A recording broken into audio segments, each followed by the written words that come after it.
US Iran deal की शर्तों को लेकर पेच अभी भी फंसा हुआ है। एक तरफ लेबनान के मुद्दे पर ईरान और इजरायल के बीच तनातनी बनी हुई है, तो दूसरी तरफ परमाणु हथियार को लेकर भारी कंफ्यूजन है। पूरी खबर जानने के लिए चलते हैं लक्ष्मण रॉय के पास। लक्ष्मण जी, शुक्रवार को जिनीवा में डील पर दस्तखत हो जाएंगे, क्या लगता है आपको?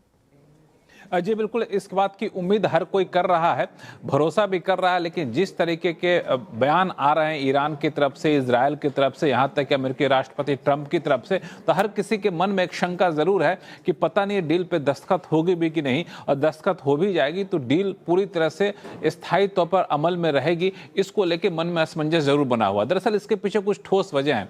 एक तो अमेरिकी राष्ट्रपति ट्रंप ने अब से कुछ ही देर पहले जो बयान दिए हैं वो बयान है, इजरायल की तरफ से जो बयान आए हैं वो, और ईरान की तरफ से बयान, ये तीनों जो हैं आपस में बहुत तालमेल खाते नहीं है। सबसे महत्वपूर्ण बात यहाँ पे हो रही है लेबनान को लेकर के। दरअसल इजरायल लेबनान से अपने सैनिक को हटाना चाहता नहीं है। ईरान का कहना है कि जब अगर ईरान लेबनान से इजरायल अपना सैनिक नहीं हटाएगा तो इसे एमओयू का उल्लंघन माना जाएगा। तो लेबनान के मुद्दे पर ईरान और इजरायल के बीच में तनातनी है। ट्रंप ने अभी अभी दो टूक शब्दों में कह दिया है कि लेबनान को लेकर इजरायल को बहुत जिम्मेदारीपूर्ण रवैया अपनाना होगा। यानी इस मुद्दे पर ट्रंप भी इजरायल के साथ नहीं है, ईरान के साथ है। दूसरा जो महत्वपूर्ण मुद्दा है वह है परमाणु हथियार को लेकर के।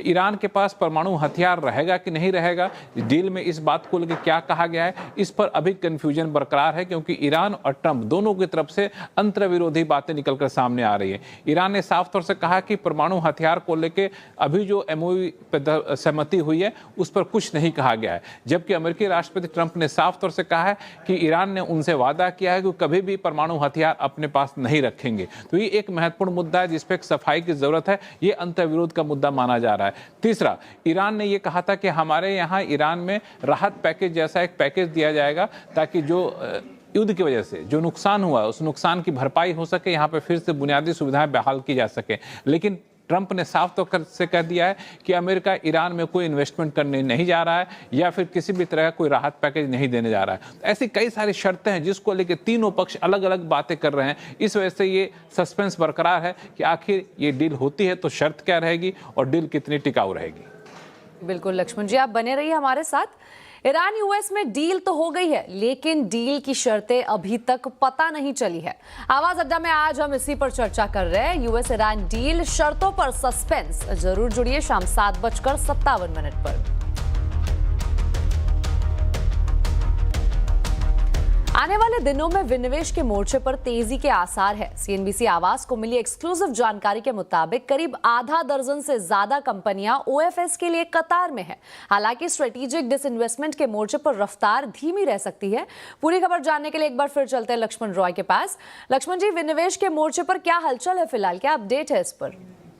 देखिए, यहाँ जो मुझे सूत्रों से जानकारी मिली है उसके मुताबिक विनिवेश को लेकर सरकार अब फास्ट ट्रैक मोड में आ गई है और हर हफ्ते विनिवेश विभाग के अधिकारी, वित्त मंत्रालय के वरिष्ठ अधिकारियों के बीच बैठक हो रही है और विनिवेश विभाग ने एक रोड मैप तैयार किया है short term, medium term, long term के हिसाब से। शॉर्ट टर्म में विनिवेश विभाग का फोकस है इस बात पर कि सरकारी कंपनियों में छोटी छोटी हिस्सेदारी ऑफर फॉर सेल यानी ओएफएस के जरिए बेची जाए। आपने देखा होगा 4 कंपनियों में पहले से ही ऑफर फॉर सेल के जरिए हिस्सेदारी सरकार चुकी है, करीब 13,000 करोड़ रुपए उसे जुटाए जा भी चुके हैं।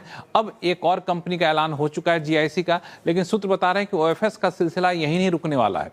आने वाले दिनों में और भी कई सारी कंपनियां हैं जिसका ओएफएस यानी ऑफर फॉर सेल सरकार ला सकती है। इसमें करीब आधा दर्जन से ज्यादा कंपनियां हैं जिनकी पहचान की गई है। हाई लेवल कमेटी ने इसकी पहचान की है किन किन कंपनियों में ओएफएस लाना है, ओएफएस के जरिए कितनी हिस्सेदारी बेचनी है।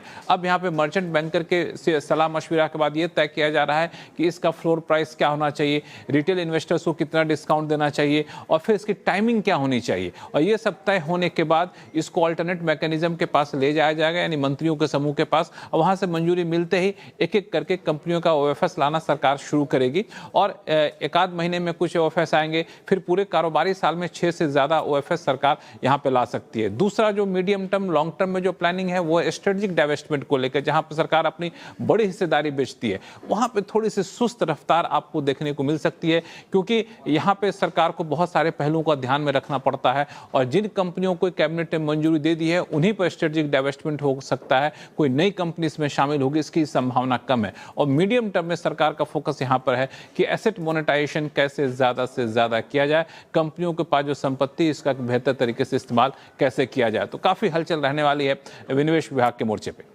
बिल्कुल लक्ष्मण जी, आपका बहुत बहुत शुक्रिया इस पूरी जानकारी के लिए। अब एक नजर आज के बाजार के हाल पर। निफ्टी वीकली एक्सपायरी पर बाजार में बुल्स का दम दिखा। मजबूत खरीदारी के दम पर सेंसेक्स और निफ्टी बढ़त के साथ बंद हुए। मिड कैप और स्मॉल कैप शेयरों में भी अच्छी खरीदारी देखने को मिली है। तो कुल मिलाकर कैसे रहा है आज के बाजार का हाल, बता रही है रक्षा रावत। वीकली एक्सपायरी के दिन बाजार में अच्छा खासा कामकाज देखने को मिला। ब्रेंट कूल ऑफ हुआ, रुपए में मजबूती आई और लगातार तीसरे दिन बाजार जो है बढ़त के साथ बंद हुए। दिग्गजों ने मार्केट को सपोर्ट किया। अगर हम क्लोजिंग की बात करें तो यहाँ पर निफ्टी ने 135 अंकों की बढ़त के साथ क्लोजिंग दी है। हालांकि निफ्टी बैंक आज काफ़ी वॉलेटाइल था, लेकिन क्लोजिंग जो है वो 100 अंक मजबूत हुई है। मिड कैप और स्मॉल कैप की बात करें तो यहाँ पर भी एक रेंज में कारोबार रहा है। हालांकि जो क्लोजिंग है वो हरे निशान में हुई है। सेक्टोरियल पिक्चर की अगर आज हम बात करें तो यहाँ पर Nifty reality, IT, oil and gas, यहाँ पर काफ़ी अच्छी खरीदारी देखने को मिली। इंडेक्स जो है उसने 1.5 से 2% की मजबूती देखने को मिली। एफएमसीजी में अच्छी खासी तेज़ी रही। यहाँ पर जो सिटी की बुलिश रिपोर्ट थी वहाँ से गेंस देखने को मिले। इंडिया विक्स अगर हम यहाँ पर देखें तो ये कूल ऑफ हुआ, 7% की गिरावट देखने को मिली और इंडिया विक्स 200 डीएमए के नीचे आया, जिससे कि बाजार को सपोर्ट मिला। आज मेटल से जो शेयर्स थे उन्होंने डिसअपॉइंट किया, वहाँ पर मुनाफा वसूली देखने को मिली और आज मेटल इंडेक्स की बात करें तो 1.5% की गिरावट के साथ बंद हुआ है। अगर आज के निफ्टी कंट्रीब्यूटर्स यानी निफ्टी गेनर्स की अगर हम बात करें तो यहाँ पर HCL टेक, सर्वा मेआई में जिन्होंने 10% से ज़्यादा की खरीदारी की है, वहाँ से क्लियरली गेंस देखने को मिले। इसके अलावा टाटा कंज्यूमर, NTPC और बजाज फिनसर्व जैसे काउंटर्स थे जिन्होंने बाजार को सपोर्ट किया। अगर आज के लूजिंग साइड की बात करें तो यहाँ पर निफ्टी के लूजर्स में हिंडाल्को, जो एल्युमिनियम के प्राइसेस में गिरावट आई है, वहाँ से यहाँ पर गिरावट देखने को मिली। JSW स्टील, HDFC लाइफ और अपोलो हॉस्पिटल जैसे काउंटर थे जिन्होंने बाजार को डिसअपॉइंट किया। इसके अलावा जो एल्युमिनियम सेक्टर है वहाँ पर गिरावट देखने को मिली। मोतीलाल ओसवाल की एक इंटरेस्टिंग रिपोर्ट आई EMS स्पेस पर, तो वहाँ पर काफ़ी अच्छी खासी तेज़ी देखने को मिली। ये सारे काउंटर थे जिन्होंने EMS स्पेस को सपोर्ट किया और बाजार में अच्छी खासी खरीदारी आज ओवरऑल देखने को मिली। बढ़ते हैं अगली खबर की ओर। मुंबई में मॉनसून की बारिश का इंतजार लंबा होता जा रहा है। महाराष्ट्र में दस्तक देने के बाद मॉनसून की रफ्तार धीमी पड़ गई है। मुंबई में मॉनसून आखिर कब तक दस्तक देगा और बारिश का आगे क्या है अनुमान, इस पर मौसम वैज्ञानिक शशिकांत से बात की हमारे संवाददाता असीम मनचंदा ने। पहले तो मानसून की प्रोग्रेस के बारे में जानना चाहेंगे। महाराष्ट्र में आने के बाद प्रोग्रेस थोड़ी सी रुक गई है, क्या वजह है उसकी? देखिए, हमारा जो भारत मौसम विज्ञान विभाग है एडवांस जो है 2 चीज़ों को मुख्य रूप से देखता है। एक तो रेनफॉल कि पर्टिकुलर रीजन में रेनफॉल कैसी है और दूसरा विंड का जो खासतौर से वेस्टर्ली विंड्स का डेप्थ कितना है। जैसे कि आप इस मैप से भी देख पा रहे हो कि 15 जून को हमने 8 जून से लेकर के 15 जून की सेमी लाइन है, तो आगे बढ़ा नहीं। और जो ऑफिशियल स्टेटमेंट उसके हिसाब से भी जो गुंजाइश है अगले 4 से 5 दिनों में, वो जो पूर्वी भारत है, जैसे कुछ हिस्सा उड़ीसा का कवर हो सकता है, कुछ झारखंड का और कुछ हिस्सा बिहार का हो सकता है। बाकी महाराष्ट्र, कर्नाटका का जो बचा हुआ है सो उसमें अभी हम लोग लगातार मॉनिटरिंग में रखे हुए हैं। अभी तक आज 15-16 जून हो गई है, नहीं पहुंचा, तो कुछ चांसेस हैं कि अगले 4 से 5 दिन तक पहुंचे? 4 से 5 दिन में पहले लग रहा था, लेकिन अभी जैसा कि हम लगातार मॉनिटरिंग में रखे हुए हैं तो अभी हमने जैसे ही कंडीशंस दिखाई देंगे तो उसको रखेंगे। तो जैसा कि आप सामने ही है कि अभी महाराष्ट्र को कवर नहीं कर रहा है, तो जैसे कि हमने पहले भी बताया कि पूर्वी भारत में गुंजाइश हम बनेगी तो हम उसको करेंगे। तो अभी सर बारिश की डेफिशिएंसी कितनी है? कल का जो डाटा है उसके हिसाब से -32% ओवरऑल इंडिया में डिफिशियंसी अभी है।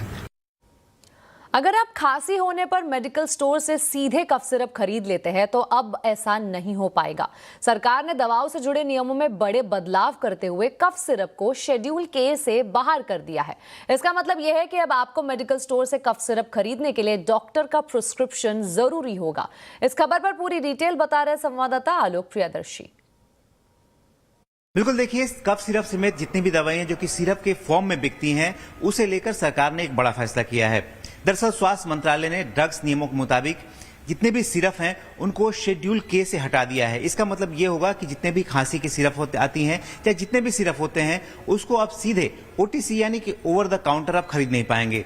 यानी इसके लिए आपको डॉक्टर की प्रेस्क्रिप्शन या पर्ची की जरूरत होगी। यानी बिना डॉक्टर के प्रेस्क्रिप्शन के अब कोई भी सिरप या चाहे वो खांसी की सिरप हो या कुछ और हो उसको आप सीधे अब काउंटर से नहीं खरीद पाएंगे। हालांकि जो खांसी के टैबलेट्स हैं और लॉन्जेस हैं इनको इससे अलग रखा गया है। इनको अभी भी आप पहले की तरह ओटीसी यानी ओवर द काउंटर खरीद पाएंगे। दरअसल आपको याद होगा कि पिछले साल मध्य प्रदेश में कोडीन बेस्ड जितने भी कफ सिरप होते हैं उसके पीने से कई सारे बच्चों की मौत हो गई थी। उसके बाद सरकार ने इसको लेकर एक ड्राफ्ट नोटिफिकेशन लेकर आया था और उस पर तमाम स्टेक होल्डर से सलाह मशवरे के बाद फाइनली नोटिफिकेशन जारी कर दिया गया है ड्रग्स नियमों के मुताबिक। और खासतौर से सिरप को शेड्यूल के से हटाने के बाद अब इसकी ओटीसी बिक्री बंद हो जाएगी। चलिए, इनको दोबारा होने वाली नीट की परीक्षा से पहले सरकार ने टेलीग्राम के खिलाफ बड़ा एक्शन लिया है।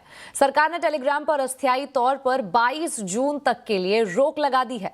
वहीं टेलीग्राम के मैसेज एडिटिंग फीचर पर भी 30 जून तक रोक रहेगी। खबर पर पूरी डिटेल बता रहे संवाददाता असीम मनचंदा। नीट के पेपर लीक हो गया था। कई टेलीग्राम चैनल और ग्रुप के ऊपर नीट के पेपर के स्क्रीनशॉट शेयर किए गए थे। उसके बाद एनटीए ने परीक्षा को रद्द कर दिया। अब एनटीए इस परीक्षा को दोबारा कराने की तैयारी कर रहा है। ये परीक्षा अब 21 जून को होगी, लेकिन इस बीच टेलीग्राम पर फिर कई सारे फर्जी पेपर लीक होने के दावे किए गए थे। तो जो एनटीए है उसने आईटी मंत्रालय से रिक्वेस्ट की थी कि इस टेलीग्राम को कुछ वक्त के लिए बंद कर दिया जाए।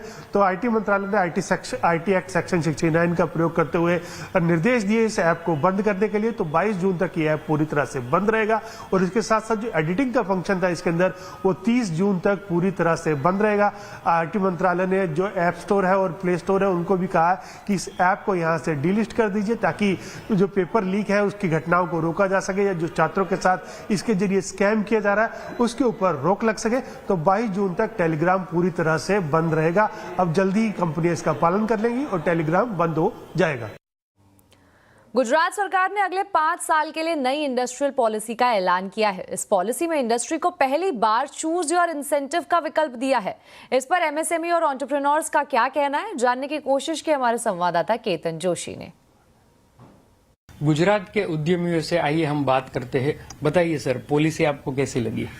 पॉलिसी गुजरात गवर्नमेंट से इंडस्ट्री को काफ़ी समय से एक बूस्टर डोज की रिक्वायरमेंट थी एमएसएमई इंडस्ट्रीज को। तो गवर्नमेंट ने आखिरकार एक बहुत ही अच्छा पैकेज दिया है इंडस्ट्री को।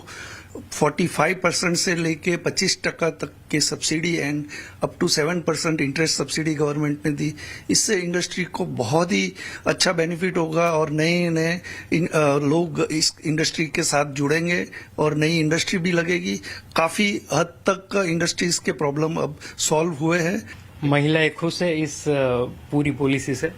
महिलाओं की बात करें तो एडिशनल इंट्रेंच्ड सबवेंशन महिलाओं को 1% दिया गया है और साथ साथ में लीडरशिप में महिलाओं कैसे आगे बढ़े, कैसे अच्छे से परफॉर्म करे, उसके लिए भी एक स्पेसिफिक कमेटी का प्रावधान किया गया है। और साथ में रेंट जो इनिशियली वो लोग पे करते हैं तो जनरली उनके पास कैपिटल नहीं रहता है, तो 75% ऑफ रेंट पेड, तो अप टू 5 लाख तक और अप टू 5 इयर्स तक भी वो प्रोविजन किया है कि भाई रेंट में भी उनको काफी हद तक राहत मिले। और साथ साथ में जो महिला है फॉर एग्जांपल प्रेगनेंसी की वजह से जिसने काफी लंबे टाइम पर लीव ली है, तो जब वापस से उनको रिज्यूम करना है तो स्किल सेट उनका कैसे एनहांस किया जाए, तो उसके ऊपर काफी अच्छे से फोकस किया गया है। तो महिलाओं के लिए ये सारी चीजें पे अच्छे से ध्यान दिया है। जिनेन भाई से बात करते हैं। जिनेन भाई, आप बताइए कैसी लगी पॉलिसी? नहीं, पॉलिसी काफी एग्रेसिव है और मुझे लगता है कि इससे बहुत ज्यादा बेनिफिट गुजरात के उद्यमियों को मिलेगा। स्पेशली एग्रीकल्चर में भी, जैसे इन्होंने फूड प्रोसेसिंग को भी बढ़ावा देने के लिए बात किया है, तो मैं ये मानता हूं कि गुजरात का पिछले 20 साल में एग्रीकल्चर विकास तो बहुत हुआ है। आवाज समाचार में अभी के लिए इतना ही। आप देखते रहे CNBC आवाज और अपडेटेड रहे खबरों पर हमारे सोशल मीडिया हैंडल्स के जरिए। नमस्कार।